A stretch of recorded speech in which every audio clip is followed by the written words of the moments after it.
بات آپ سے کر رہا ہوں یہ بھی ہمارے مذہب کا حصہ ہے. اپنی باڈی کو بہت زیادہ چھوئی موئی بولو مت بناؤ. پتہ ہے کچھ ٹینشنیں ایسی ہیں کہ وہ ٹینشنیں اٹھانا آپ کی ٹینشن ختم کرنے کا ذریعہ بنتا ہے, اور کچھ ٹینشنیں ایسی ہیں کہ ان سے جان چھڑانا ٹینشن کا ذریعہ بنے گا. ایک چرسی وہ چرس نہیں پیتا, خوشی ہوتی ہے, یہ ٹینشن ہوگی اس کو جب چرس نہیں ملے گی, ٹینشن. لیکن اگر وہ یہ ٹینشن اٹھا لے گا تو ہمیشہ کی ٹینشن جان چھوٹے گی کہ نہیں چھوٹے گی؟ کیا خیال ہے بھائی؟ جو سگریٹ پینے کی ٹینشن, سگریٹ پینے کا عادی ہے, وہ جب سگریٹ نہیں پیے گا تو خوشی ہوگی یا ٹینشن ہوگی؟ ٹینشن ہوگی. لیکن یہ ٹینشن چند دن اٹھا لے تو یہ بہت بڑی ٹینشنوں سے اس کو نجات دے دی, خرچہ بچ جائے گا اس کا. اور وہ جو اس کی سگریٹ نہ ملنے پر طبیعت خراب ہوتی تھی وہ طبیعت خراب ہونا بند. سگریٹ پینے کے بعد جو اس کو سکون ملتا تھا وہ سگریٹ پیے بغیر ہی ملنا شروع ہو جائے گا. کیا خیال ہے بھائی؟ تو جو سکون کے پیچھے بھاگتے ہیں نا ان کو سکون کے علاوہ سب کچھ ملتا ہے. میں نے اور آپ نے یہ دیکھنا ہے کہ اللہ رسول کا حکم کیا ہے, بس اس کو فوکس کرو گے تو سکون آپ کے پیچھے بھاگے گا. ابھی لوگ سکون مارکیٹوں میں جا کے خریدنے کی کوشش میں, یہ خریدنے والی چیز نہیں ہے, دل اللہ کے ہاتھ میں ہے. نبی صلی اللہ علیہ وسلم نے فرمایا کہ انسان کا قلب بین اصبعی الرحمن, رحمان کی 2 انگلیوں کے بیچ میں ہے, 2 انگلیوں کے بیچ میں, جس طرف کو چاہتا ہے پلٹا دیتا ہے. تو اس لیے ہم نے فوکس کرنا ہے اللہ اس کے رسول کے حکم کو. یہاں ایک اور بات میں آپ سے عرض کروں, ہم سکون تلاش کرتے ہیں کھانے پینے میں, تبھی آج کا مسلمان ہر وقت جگالی کرتا ہے. کیا خیال ہے؟ بولو نا کیا ہو گیا؟ ہر وقت کیا کرتا ہے؟ جیسے بکریاں نہیں ہر وقت کھاتی ہیں, جب نہیں کھاتی ہیں تو پھر ویسے ہی منہ چلتا رہتا ہے. ہماری بکری کو آگے دیکھ لینا کسی وقت, جب کھانا ہوگا تو کھا رہی ہوگی, اور جب نہیں ہوگا نا تو منہ چلا رہی ہوگی. اس کے علاوہ کوئی اور کام ہے؟ اور مینگنیاں بنا بنا کے نکال رہی ہوگی. ادھر کھائے گی, اتنی مینگنیاں نکالتی ہے نا بکری, کھائے گی نکالے گی ادھر سے مینگنیاں بنا کے, تو دودھ بھی بنا کے نکالتی ہے الحمدللہ. تو انسان بھی نا آج کا سکون کی تلاش میں چاہتا ہے کہ ہر وقت کچھ نہ کچھ کھاتا رہے. یہ مزاج شریعت نہیں ہے, یہ سکون حاصل کرنے کا نیچرل طریقہ بولو نہیں. اگر آپ نے اپنے آپ کو کھانے کا عادی بنا لیا نا, اس سے آپ کی ٹینشن ختم نہیں ہوگی, اس سے آپ کی ٹینشن بڑھ جائے گی, اور کھانے کو دل کرے گا, اور کھانے کو دل کرے گا. تھوڑی دیر کچھ نہیں ملا پھر دل چاہے گا, کسی کام کے نہیں رہو گے, بیڑا غرق ہو جائے گا.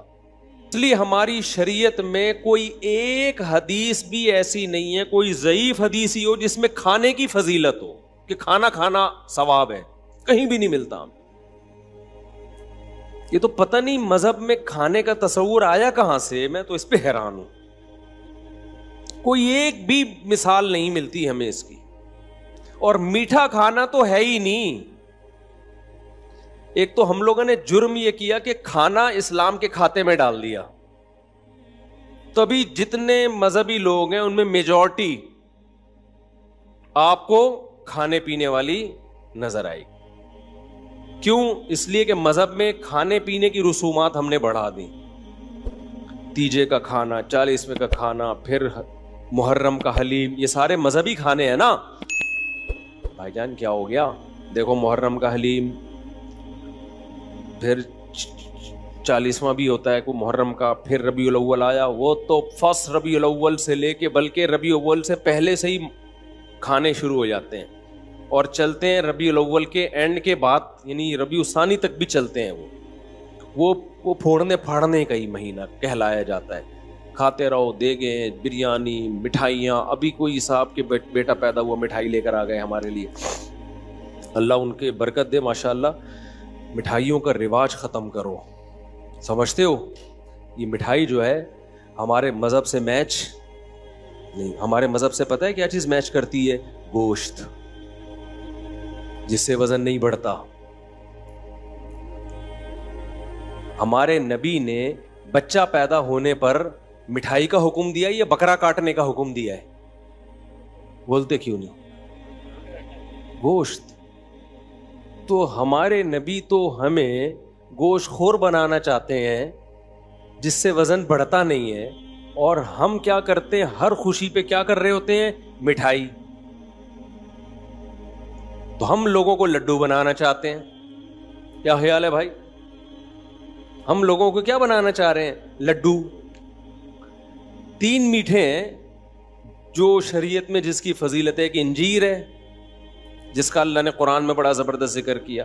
انجیر میں جس ٹائپ کا گلوکوز ہوتا ہے وہ ایک الگ ٹائپ کا ہے، جو ڈاکٹر کی اس کو الگ نام دیتے ہیں اس کو.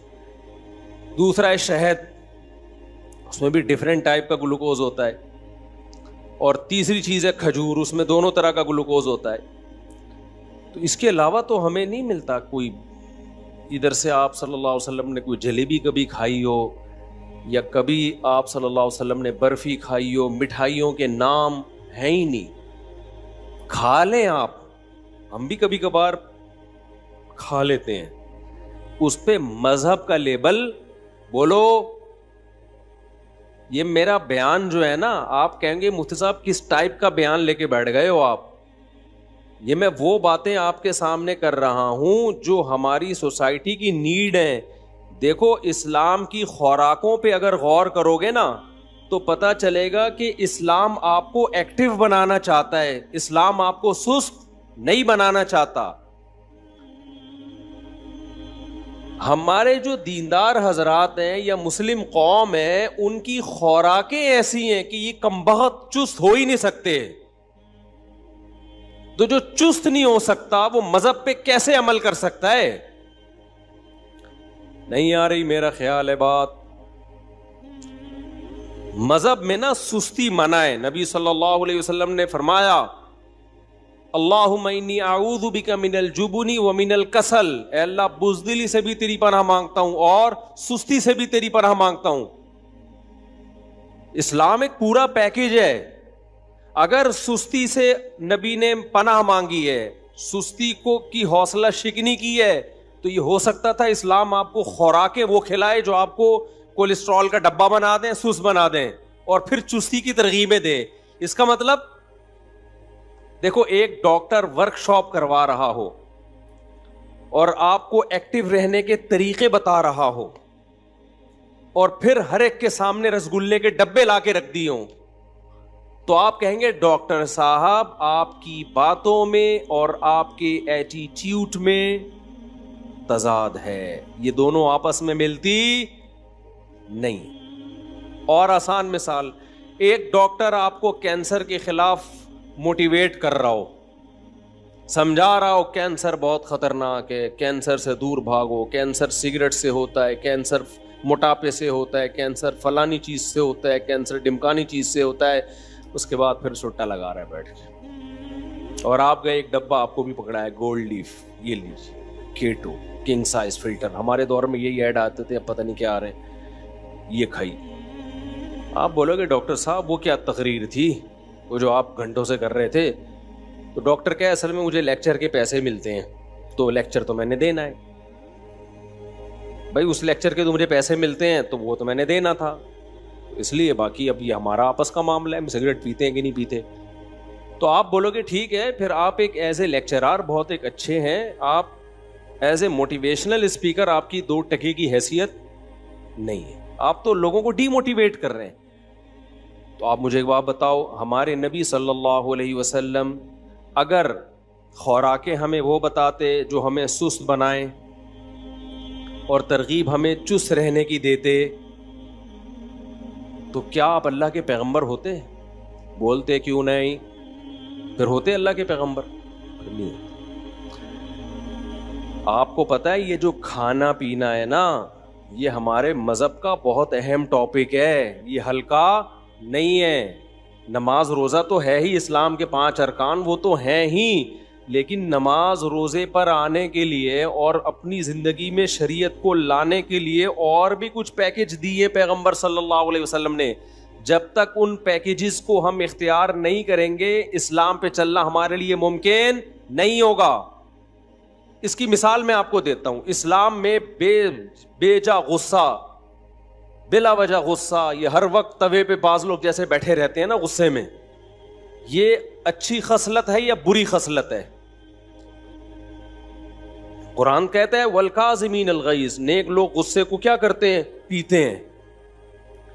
اب ایک طرف اسلام کہہ رہا ہے کہ غصہ بری چیز ہے, کبھی کبھار تو ٹھیک ہے, ضرورت بھی ہوتی ہے, وہ نیچرل بھی ہے. بلا وجہ چھوٹی چھوٹی باتوں پہ ایک دم ناک پہ مکھی بٹھا کے رکھنا ہر وقت, بعض لوگوں کی عادت ایسی ہوتی ہے جیسے ابھی ایک دھماکے سے پھٹ جائیں گے وہ نا, تو یہ بری خصلت ہے. کیا خیال ہے؟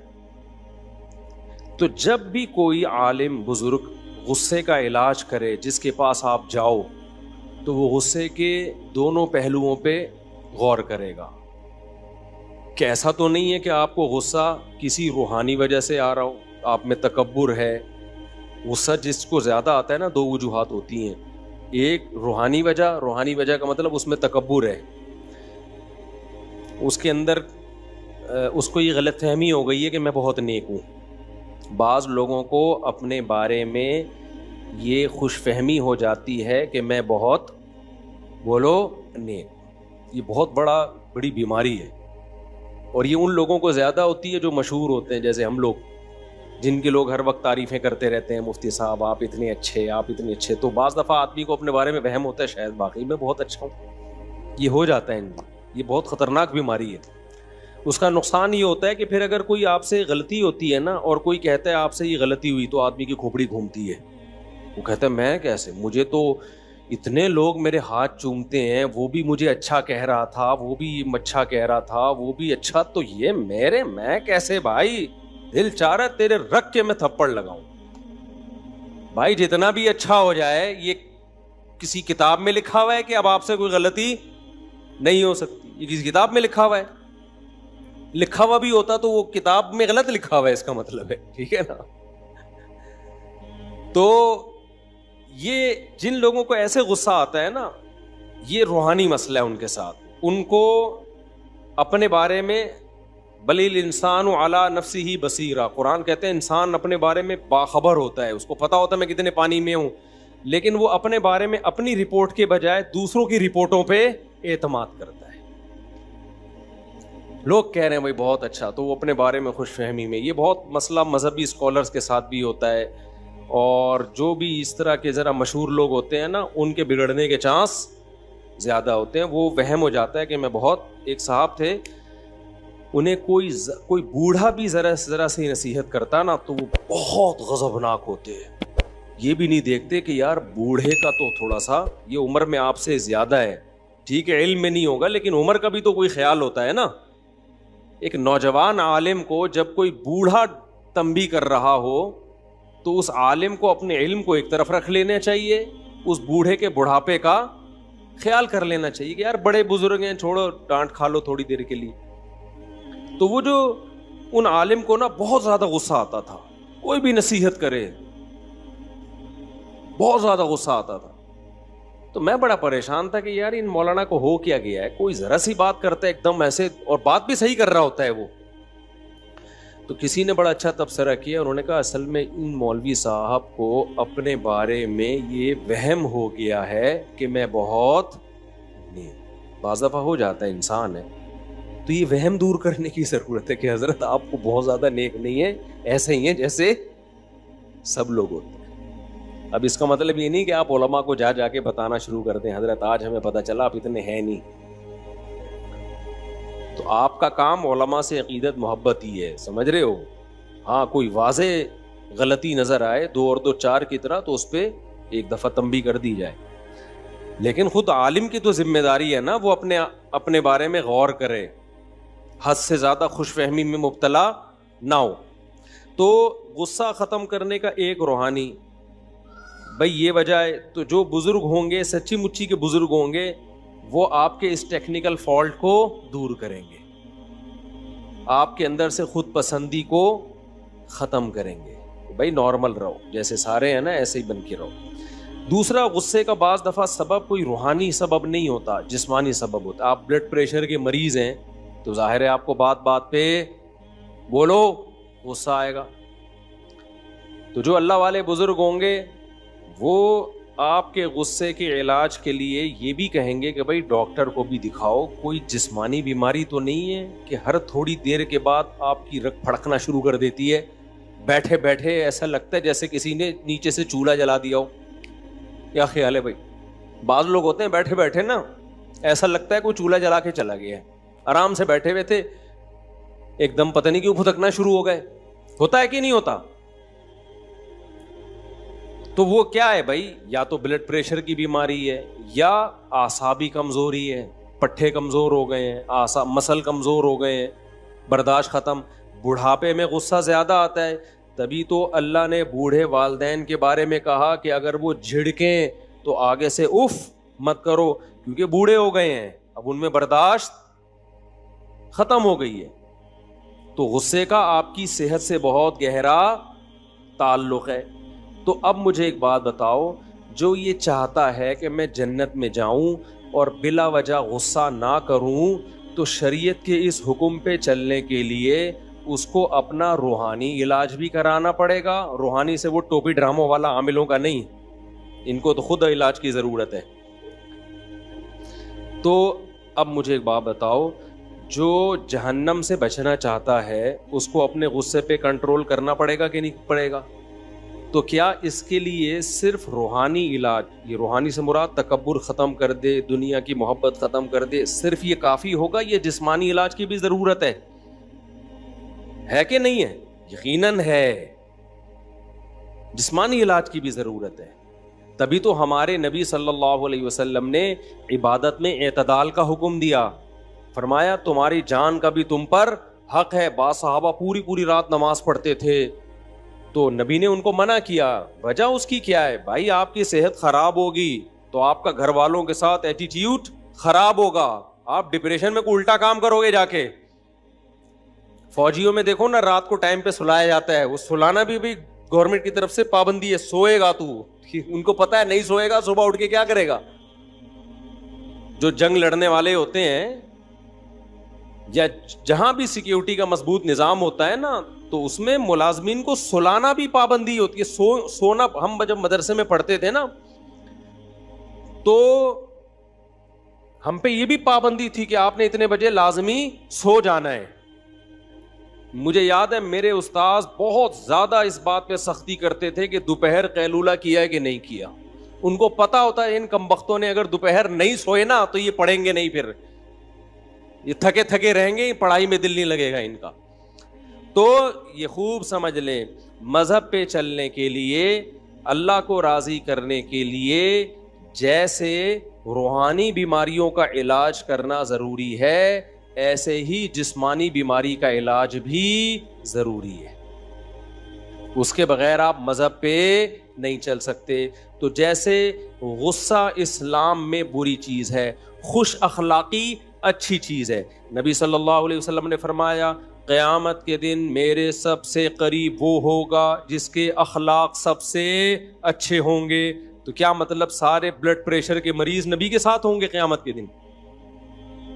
بولو نا بھائی. نہیں، بلڈ پریشر والوں کا وہ تو کہاں ہوں گے، وہ تو اچھے اخلاق ان کے بہت مشکل ہے نا. اسی طرح یاد رکھو، ہاں ایک اللہ کی طرف سے بیماری مسلط ہو گئی، اس پہ تو پھر صبر کا ثواب ملتا ہے. وہ تو اللہ کی، جیسے ایوب علیہ السلام ساری زندگی بیمار رہے ہیں، اس میں ایوب علیہ السلام کا قصور نہیں تھا. وہ بیماری کس کی طرف سے تھی؟ اللہ کی. اور علماء کہتے ہیں ایسی بیماری میں صبر کی توفیق بھی ملتی ہے، جس میں انسان کی اپنی حماقت نہ ہو، بلکہ یہ کس کی طرف سے ہو؟ اللہ کی طرف سے ہو. ہماری بیماریاں ہماری اپنی حماقتوں سے ہیں، اللہ کی طرف سے نہیں ہیں، اپنی حماقتوں سے ہیں. تو اب میں یہ اتنی لمبی تمہید کے بعد آپ سے عرض کر رہا ہوں کہ اسی طرح جیسے اسلام میں غصہ حرام ہے، بد اخلاقی حرام ہے، اسی طرح اسلام میں سستی بھی کیا ہے؟ بولو، حرام.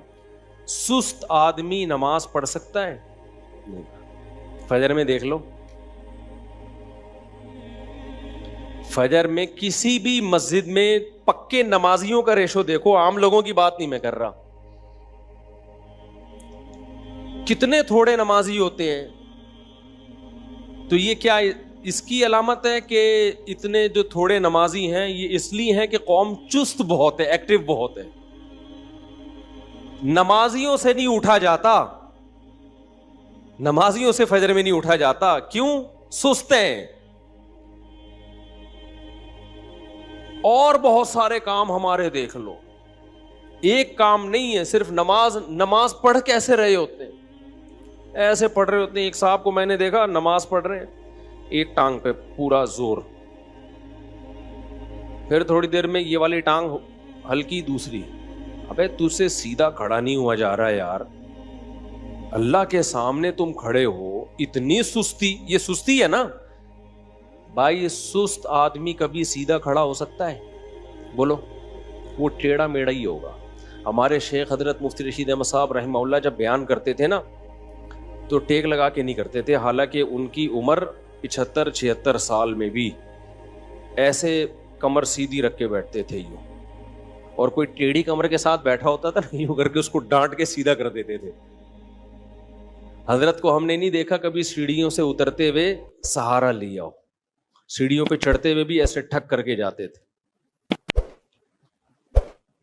آج کیا ہے، پہلی منزل پہ جانا ہے لفٹ کے ذریعے جا رہا ہے. بھائی 2 سیڑھیاں چڑھ لے، یہ بہت ضروری ہے تیرے لیے، تھوڑے سے گھٹنے ایکٹیو رہیں گے نا. ابھی ایک کارپینٹر کو میں نے اپنے گارڈ کے ساتھ انڈا موڑ بھیجا. یہ انڈا موڑ یہ جہاں سے انہیں قریب ہی ہے، میرا خیال ہے 1.25 کلومیٹر ہے. یہ وہ کارپینٹر آدھے راستے میں بیٹھ گیا کہ تھوڑا ریسٹ کرنے دو. 1.25 کلومیٹر چلنے کے لیے کتنا ہے؟ 100 میٹر نہیں، 100 میٹر سے تھوڑا زیادہ ہے. چلے اس پہ ہم بعد میں ڈسکس کریں گے.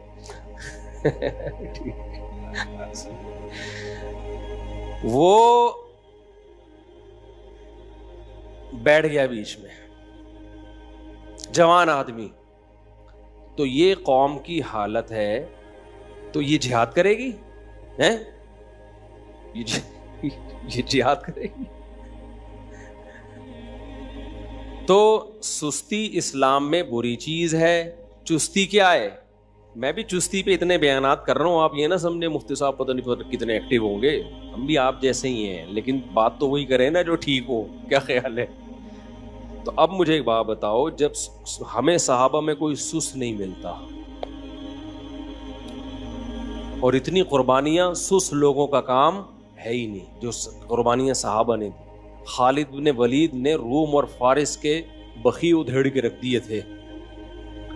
ہمارے مجاہدین جو ماضی میں ہم لوگوں نے دنیا فتح کی ہیں، فرانس تک پہنچ چکی تھی ہماری فوجیں، اور ادھر فتح کرتے کرتے شام، اور ادھر ایسٹ کی طرف انڈونیشیا، ملیشیا، یہ ساری اسلامی سلطنتیں یہ تو بہت پہلے اسلام میں داخل ہو چکی ہیں. کابل تک مسلمان فوجیں حضرت عثمان کے دور میں آ چکی تھیں، وہاں صحابہ کی قبریں ملتی ہیں.